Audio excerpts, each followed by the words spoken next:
a Latino American, lived a criminal childhood and was put in jail for 15 years. He found the missing link in his life through the Quran.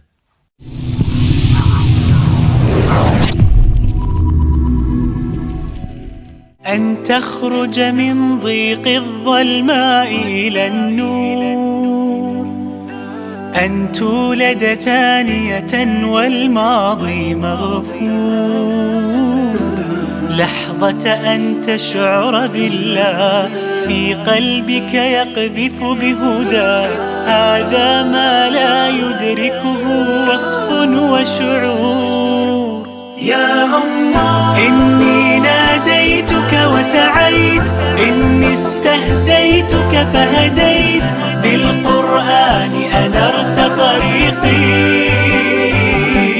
يا الله يا الله. Assalamu alaikum. My name is Abdulhaseeb Lopez. I'm originally born and raised in Chicago, Illinois. I'm 38 years old. I'm married. I have 3 kids, 2 girls and a boy, alhamdulillah. My older brother, who's 8 years older than myself, through time in my life, he became like my idol. دخلت السجن وعمرك 15 سنة، وهذا السن سن صغير على دخول السجن. إيش اللي عملته عشان تدخل السجن وأنت في هذا العمر؟ As a kid, being the follower of my brother, who was just a very bad person, and in his early 20s and moving forward, he became like a #1 drug trafficker in America. Something had happened towards my brother in reference to his business, and his business was in the drug industry, the illegal drugs. And so I took advantage of that, an opportunity to prove to him that I can take care of business for him. So I planned for about 2-3 months, and I committed a crime. And the crime was I tried to murder somebody. From that, I ended up getting into trouble because I ended up getting arrested. But the person didn't die, so that's a good thing for me. The victim of the crime got stabbed 23 times and shot 1 time, and the person still survived. I ended up going to jail for an attempted murder, for an armed robbery, and a home invasion. My sentencing, it was a deal. I made a deal with the state of Illinois and said, look, so we agreed to 25 years. In Illinois, you do half of that. So I did 12.5 years straight. Throughout my whole youth, and I was in the youth for about 2 years, 2 different places, almost the whole 2 years, many fights. So I became very hard. My heart became very hard, very cold, and I was 15 age, but I had to grow up, really quick. From the juvenile to the adult facility, I got transferred as soon as I turned 18. The first place I went to was Joliet, the big prison. It looks like an old castle. So imagine an 18-year-old going to this place. It looks dead, right? It's an ugly place with fences everywhere. While in prison, the journey of my life in reference to finding myself spiritually began. That was something that, because I knew it, and that's something that I had growing up, that's the first thing I linked to. So the first book that I would read was the Bible. سبحان الله، شيء عجيب شيخ عبد الحسيب. يعني أنت كنت في السجن في هذه البيئة الصعبة بين تجار مخدرات، المجرمين، العصابات. هنا وجدت الإسلام ووجدت الهداية. كيف؟ I end up surrounding myself by people who always read. They were known as Moorish men or Moorish people, and so they followed a sect of a religion of an aspect of Islam that was called Moorish Science Temple of America. After I read the book called the Holy Quran, but not the Islamic Quran in Arabic, in this time frame, there's a friend of mine. His father is Arab and his mother is white American. When he would see it's about Allah or about Islam, he would say, that's not Islam, that's not the real thing, that's something that's, it's fake. When he told me he was a Muslim and that the book he had was a Quran, I was surprised and I was amazed. So sometime after that, I had issues with my roommate. We didn't get along. I didn't want to be with him. He didn't want to be with me. So I wrote a request to the administration and said, move me. They said the room number, and I'm thinking, who is that? I'm like, oh, that's that Muslim. I remember the first day I went into the room, very clean. He had a Quran, the towel was wrapped, and he had it on top of the TV. The toilet, there's no seat cover, but he had it covered.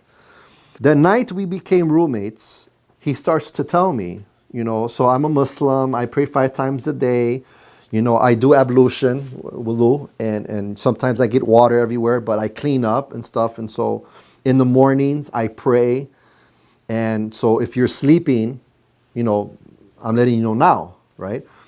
So I'm like, okay, not a problem, I pray too, I told him. I pray 3 times a day. I'm a Muslim, but I don't know what the Quran is. So he starts to tell me little by little, oh, I know what you're following, but that's not really true Islam. This is true Islam. Muslims pray 5 times a day. أنت أخبرتني شيخ عبدالحسيب أن لما أهداك صديقك في السجن القرآن الحقيقي ماذا وجدت فيه؟ SubhanAllah, there are so many chapters in the Quran with so many verses that talks about the grandeur of God. But the one verse for me that topped all other verses was the verse where God himself tells the reader that today I have perfected your religion, right? And this is the thing that I have for you. And pretty much ending that particular verse with naming that religion. And the religion for you is Islam. So for me, no other book that I have ever read, and subhanAllah, I've read many books, ever asserts what we're supposed to be and what are we supposed to be called, and whatever it is that we follow, what is it called? And that verse answers those 3 questions easily. اقرأه في قلب خشوع تلقى الصعد بين الضلوع ولسوف تنهمر الدموع وستزهر الدنيا ربيع اقرأه في قلب خشوع تلقى الصعد بين الضلوع ولسوف تنهمر الدموع ستزهر الدنيا ربيع إني ناديتك وسعيت إني استهديتك فهديت بالقرآن أنرت طريقي يا الله. شيخ عبدالحسيب، نبي نعرف اللحظة المهمة في حياتك. أين نطقت الشهادة؟ وحدثنا عن هذا اليوم. With the help of my roommates, somehow he conveyed to the imam, this brother, he wants to be Muslim. In that time, I remember reading about it, the Shahadatan, you read about it. But when I said it, even though I didn't understand it, I knew that it was something big in my life. That feeling was the best feeling, subhanAllah. So I'm coming out of prison, alhamdulillah, as a Muslim. And the one thing that I was anticipating the most was, having a Muslim sister, right? And so I would have never imagined, let alone being Muslim, to find a woman that's Muslim. There was a sister who was a Muslim who knew me, and she told me, I have somebody for you. At that time, I had literally wrote out requirements, many of them, 11 different requirements. And I told myself when I was writing this out, not one woman on this planet is going to have all 11. And so I met her, we talked. I told her my intention, I'm looking for a wife and maybe you could be her. So, this is who I am. This is my past. This is what I want, and this is where I want to be. 12 days within that honeymoon period, I get arrested, right? And so in that arrest, I got released on bond the next day. And when I learned what I was arrested for and what the charges were, it just didn't make any sense to me, right? I didn't do it though. I was actually innocent of going back to jail of that actual case. There were 3 charges. They said not guilty, then they said guilty and guilty. I don't know why and I don't know how. That day, it was very emotional. I was 5 months pregnant with my second child, and I had a 8-month-old baby too. When the jurors got together, I told his sister, let's leave the room because I don't want to see that part where they say he's guilty. So me and her left, and we were outside the courtroom. I was broken. When I'm in this place, I'm hearing that, her screaming, you know, and so I'm looking down, and it's, you know, this whole environment of prison is made to make a person psychologically feel depressed and sad. I'm in the line, and they're telling us, okay, we're going to go to the hospital. We have to get checked. We have to get processed. There's 2 lines, and I'm on this line. There was another guy in the front. He turns around, and he looks at me and gives me a grin. And I look at him, I'm thinking, you know, I don't know him. I've never seen him before. But we go up, now he's behind me. As we're walking, he taps me on the shoulder and he says, don't worry, Akhi. This is a test from Allah. I turn around, he doesn't look Muslim. We go into the room and we sit down, and he sits next to me. His name was Muntasar. 101 days for me to just sit there and say, you know, okay, you know, I was doing my prayer, but I was doing it because I knew that's something I had to do. My heart was not in the prayer. I'm looking at the Quran and I'm thinking, okay, you know, I want to pray, I have to pray, but I want to read Quran. And so I grabbed the Quran, and the one I had was English. They didn't allow no Arabic. And so as I'm just going through it and I open it, you know, I'm reading it, but there was a verse in there that captured me. And the verse was basically that, you know, don't worry, you know, nothing's going to happen to you without Allah knowing about it. In other words, Allah knows everything that happens to you, and it's ordained. It's a test. هل تأثرت علاقتك مع أولادك بعد دخولك السجن في هذه الفترة؟ I remember one time my wife brought the kids. Something happened where the officer did something and I had to go to him.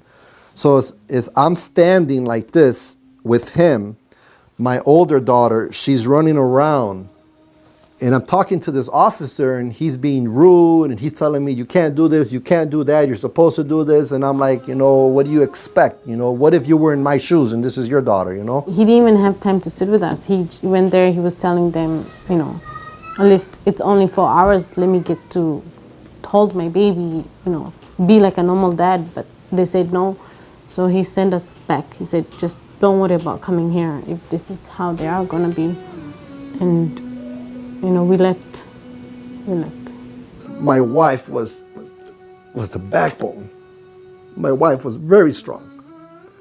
And she would ignore, you know, I told her, don't come with her, she'll come anyways, you know, and she'll always say, you know, sabr, you know, be patient, you know, it's a test. Not only for you, Abdulhaseeb, it's a test for me. It's a test for everybody, you know, so,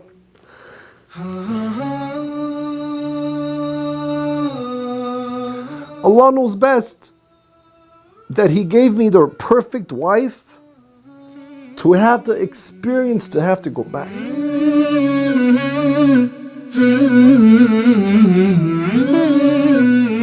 أنت مريت بابتلاءات كثيرة، وهذا الابتلاء العظيم اللي أنت مريت فيه أريد أن أعرف وكلنا نعرف ماذا تعلمت من هذا البلاء.